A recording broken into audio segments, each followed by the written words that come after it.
Bible is saying the Lord is in his temple, let the world become silent. Let's not play with our phones, let's not sleep. I want to use something like 15 minutes. This is going to be like the shortest sermon you ever had. So 15 to 20 minutes, I'll sit down, I promise.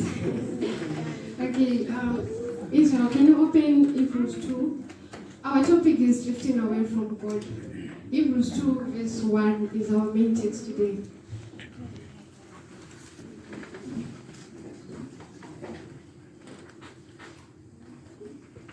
Chapter 2, Verse 1. verse 1. Therefore, we ought to give the more earnest heed to things which we have heard, lest at any time we should let them sleep. Can anyone read with a different version, please? There is a certain word I'm looking for. Different version. Hebrews 2 verse 1. Therefore, we must give the more earnest heed to the things we have heard, lest we drift away. Exactly, that's the version I was looking for. We must give earnest things of what we have heard, lest we drift away from God. I want to ask something. I need to ask someone. I know they want to kill me behind the scenes. Simon, well, who preached last week?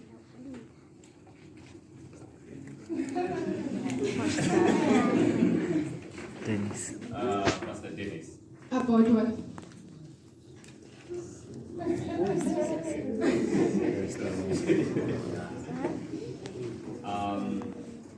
I can't remember the same one, but was preaching about the small groups.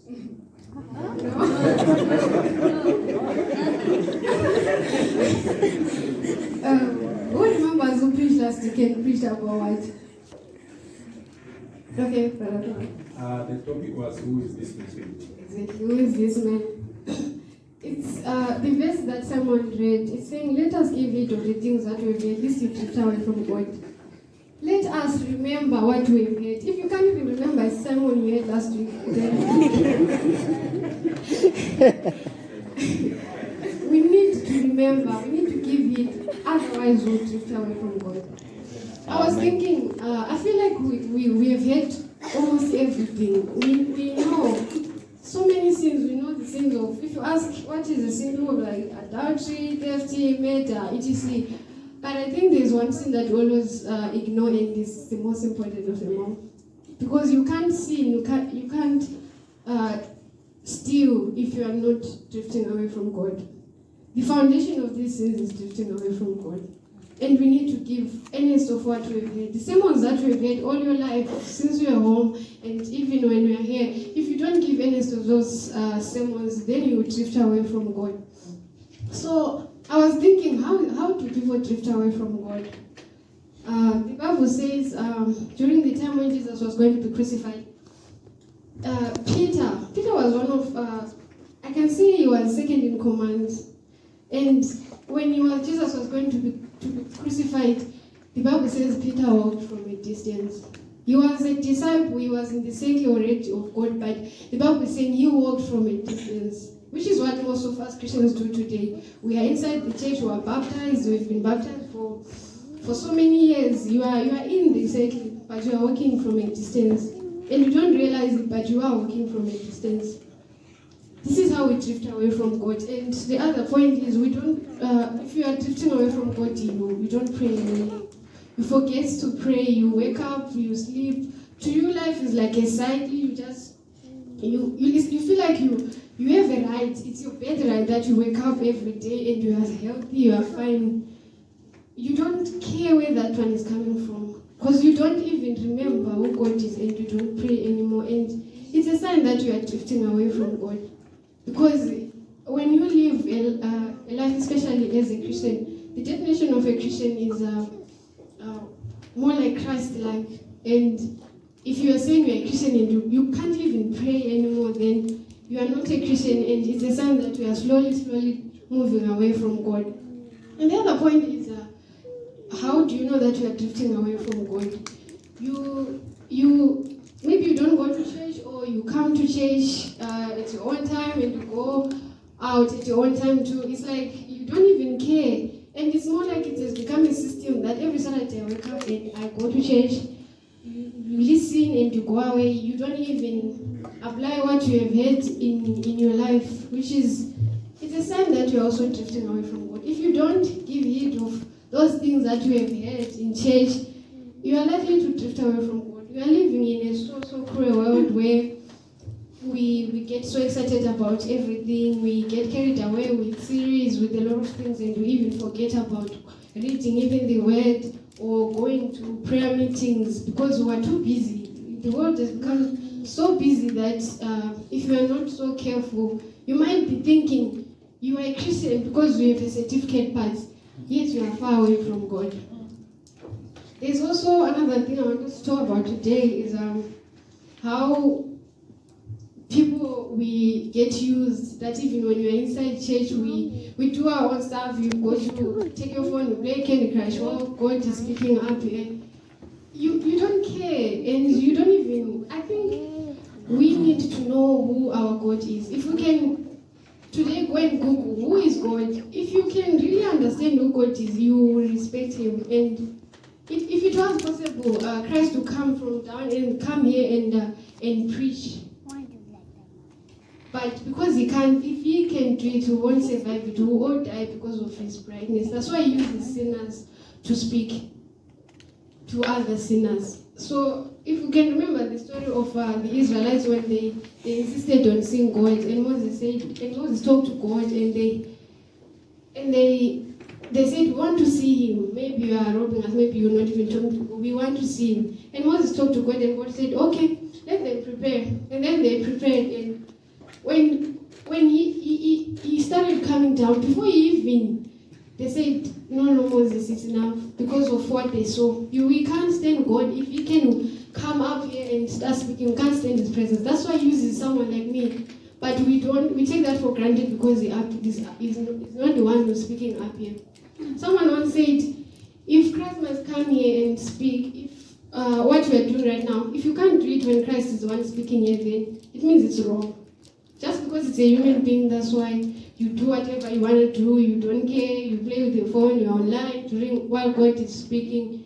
To you, it has just become a normal thing, and it's a sign that you are drifting away from God. You are inside the church. It's the most dangerous thing. It's better for someone who's out there who's not converted yet, because they know they are a sinner.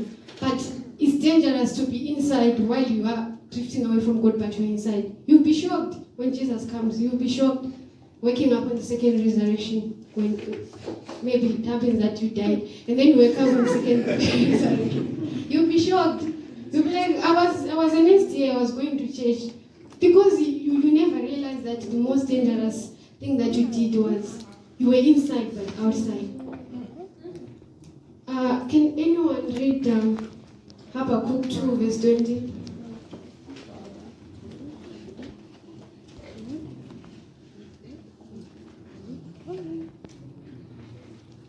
Habakkuk chapter 2, verse 20. Yes. But the Lord is in his holy temple. Let all the earth keep silence before him. Amen. That's what we've been talking about, that when someone is happy, it's not them who's speaking, the Lord is in his temple. Let people be silent. Can you also read Psalms 84, verse 10? The other sign that you see that you're actually drifting away from God is when you leave church because of someone else. This is the habit of most Adventists. They say, I'm no longer going to church because of who and who. As if that person is owning the church. It's a sign that you are drifting. You don't know who your God is. You don't know why you come to church. That's the reason why you end up not coming to church, because someone gossiped about me or someone did that to me. The verse that he's going to read, it's David. He's saying, it's better I be a doorkeeper in his house. If maybe there's no space in the church anymore, if I feel like it's so full that I feel like I no longer have space for me, let me be a doorkeeper. At least I'm inside than to be outside. Can you read the verse? Psalms 84 verse 10. Verse 10. For a day in thy courts is better than 1,000. I had rather be a doorkeeper in the house of my God than to dwell in the tents of wickedness. Amen. I know this is going to be interesting because I know people like this topic most. People who have drifted away from God are in wrong relationships.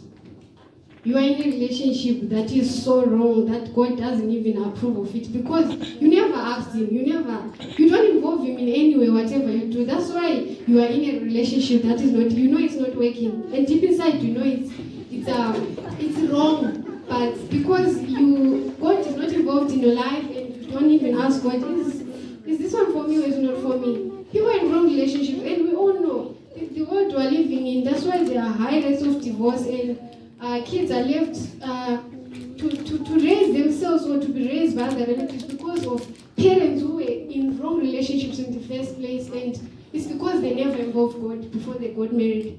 By the time you realize you're in a wrong relationship and you already have 2 kids and now you divorce and I know it's really, people might laugh, but it's a really a serious issue. The world is so confused and it doesn't even know anymore. With God, there's always a design with God. We all agree on that, right? God always has his own design. And after you are done with whatsoever you were doing, being with whosoever you want to be, when you are tired, and then you start praying now, God will show you his will. He will show you his will. Have you ever wondered or imagined that the person you're with might be or maybe your best friend's future wife or future husband? According to God's design, yes. It is possible. I've seen people who say, my best friend married my ex. Haven't we heard about it? And then they are living happily ever after.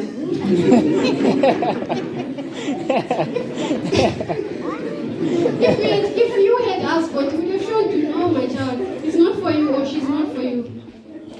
It's really a serious issue because we follow our hearts, right? Our hearts that don't even praise God, our hearts that don't even know God, we follow our hearts. And then the next thing, we get heartbroken, I believe if we as Christians would follow God and would ask him with the little things that we do, I believe we wouldn't have such things that of broken heart. You would, in the first place, God to show you who belongs to you. But now we are so mixed with the world that we follow our hearts, we follow our feelings, I feel for him, all those things. And God will keep quiet. He will let you do whatever you want to do. But when you are tired, and then you will take his course. I also wanted us to talk about, there's a story I want to tell you. It's a shepherdess who used to tell us back home. She used to tell us that be a God's friend so that whatever you do, you tell him. She's like, me when I'm even showering, I say, God, I'm showering my outside. Can you wash my inside too? Whatever you do, even when you're washing dishes, she's like, I wash my dishes and I'm like, God, they are so clean. And can you make me clean too, like these dishes? You pray anyway. Be his friend, his best friend in such a way that you pray anyway. Even when you're inside the bus, anyway, pray. And when you're walking, hear his like the music, the songs that you listen to, the church songs, hear them playing in your head. You will never go wrong if you become close to him like that. But if you are so far away from him, if you can't even remember what you learned about last week or last month,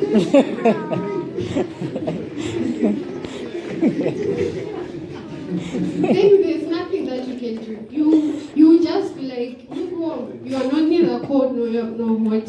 And there's a danger of drifting away from God. It's very easy to drift away from God. You won't realize it until you no longer have a conscience. You do whatever you want to do during the week. You don't have a conscience. You no longer even feel it that I think I've sinned. But coming back, it's hard. Has anyone ever seen how hard it is to come back to Christ if you have been away from God? It's not easy. You try fasting, you eat around 11. You try praying, you can't even finish a prayer because you are so far. You are so far and you never realize it, but now you are so far. It's a dangerous sin if you don't realize it. It's a very dangerous sin. There's about relationships. There's a lady also who she came to this shepherdess. She's like, I think I'm in a wrong relationship, but now that I'm already in it and I don't know what to do or I don't know how to break up with him because he didn't do anything wrong. And then she shepherdess gave an advice and said, go and pray about it. Go and ask God, if he's the one for me, show me a sign. And then she went and then she prayed. 1 week down the line, he and the boyfriend, they are talking over a phone, they have a conversation and they get into an argument, and by the end of the call, it was over. And she came back and she was crying. And the shepherd said, you shouldn't have prayed that prayer if you're not ready. Because you asked God and he showed you that he's not the one. How many of us can pray that prayer today? Elisha can pray. I know we can't because we know they are wrong, but I'm scared to be lonely. And then the next thing, you went into it without consulting your Father in heaven. And the heavens is so quiet looking at you, waiting for you to come back to your senses. And then the next thing, he breaks your heart and you're no longer coming to church and you start becoming this motivational speaker, man and dogs. I know, we know what this is real. People who have broken hearts, they become motivational speakers, men and dogs, depends which one is yours. No man is a dog. He wasn't for you. He wasn't for you. And if you had prayed, God would have shown you which one is yours. You were with someone's husband or someone's future wife. He wasn't for you. That's how you realize that the man you think is a dog, another girl will look at him and say, wow, I'm so like you. Exactly. It's because the heaven has its own design that if we can seek his will, if we can ask God to show us his design. Hallelujah. Have a relationship. Okay. Can anyone read Job 1 verse? Job 1 verse 1.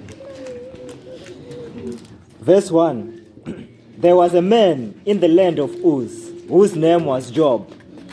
And that man was perfect and upright, and one that feared God and eschewed evil. Can you read 6 to 13? 6 to 13. Yes. Verse 6. Now there was a day when the sons of God came to present themselves before the Lord, and Satan came also among them.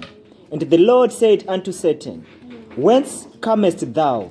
Then Satan answered the Lord and said, From going to and fro in the earth, and from walking up and down in it. And the Lord said unto Satan, Hast thou considered my servant Job? And there is none like him in the earth, a perfect and an upright man, one that feareth God and escheweth evil. Then Satan answered the Lord and said, Doth Job fear God for naught? Hast not thou made an hedge about him, and about his house, and about all that he hath on every side? Thou hast blessed the work of his hands, and his substance is increased in the land. But put forth thine hand now, and touch all that he hath, and he will curse thee to thy face. And the Lord said unto Satan, Behold, all that he hath is in thy power, only upon himself put not forth thine hand. So Satan went forth from the presence of the Lord. And there was a day when his sons and his daughters were eating and drinking wine in their eldest brother's house. That was In 18, that's one, 18. 18. While he was yet speaking, there came also another and said, Thy sons and thy daughters were eating and drinking wine in their eldest brother's house. 19. And behold, there came a great wind from the wilderness, and smote the four corners of the house, and it fell upon the young men, and they are dead. And I only am escaped alone to tell thee. Okay, the story of Job's children, the way how they died, it's so touching. I want us to apply it in our lives. These children, if we notice when he was reading, when the Satan went to God to ask about Job, he never mentioned about them. And God never even mentioned about them. In other words, they were nowhere. They were not in God's records, and the devil it's like they were protected, but they were under the protection of their father. We are in this island, we wake up, we're fine, we have food, we have money for rent, we have school fees, but we are not praying, right? We don't have a relationship with God, and everything seems to be normal. Why? Because your mother is praying back home, or because your father is praying back home, or your uncle is praying for you. They are protected by God, and so are you. Can you imagine what will happen if God allows those people that are praying for us to rest? What will happen to you? Collateral damage, huh? Yes, you are not discussed because you know God. You are not in God's records. You don't have a relationship with Him. That's what happens to Job's children. They were fine, they were okay, they were alive, and they were having a party, and they were well. Why? Because their father was always pleading for them. The Bible is saying whenever they would meet, their father would go and sacrifice to God. He would make sure God was protecting Job and so were his children. But what happened when God removed His presence from Job? What happened to them? They never even, they just died just like that because God didn't know them. We need to be careful, especially here on this island. It's really a serious lesson. Here on the island, we are very fine. We are okay. We rarely get sick. It's rare to hear that a brethren is sick. Though it happens, but it's rare. Because our parents are always praying for us day and night. But you can't. On your own, you can't. We need to have a relationship with God in such a way that if God allows your mother to sleep, you are covered because you have your own relationship with God. And no believer is immune to drifting away from God. Satan actually targets the believers. He comes through another brethren who is inside, and the next thing you're no longer coming to church because we are offended by someone. No one belongs to this church. Come here and worship God and ask for forgiveness of your sins that happened during the week and go home. Don't come here because of a certain someone. No one belongs to this church. The church belongs to God. You get pushed away from God just because of another believer. Don't do that. Don't do that because God is not proud of what we are doing as His children. He's really not proud because He wishes to do for us so many things, to show us so many wrongs in our life, but He can't show us those wrongs because we don't have a relationship with Him. There's a verse that says, you did it all and I pretended as if I wasn't watching. We are doing a lot of things in this island, and because we're far away from parents who can say, hey, stop that. And God is, we sometimes even forget that He's there, but He is there and He's watching all over us. And whatever we're doing, whatever friends that we have or we know that they're bad, we just do anyhow. And God will just sit and watch. Not that He's there. If you remember the prodigal son, his father kept waiting for him. You might drift away from God, but God will never drift from you.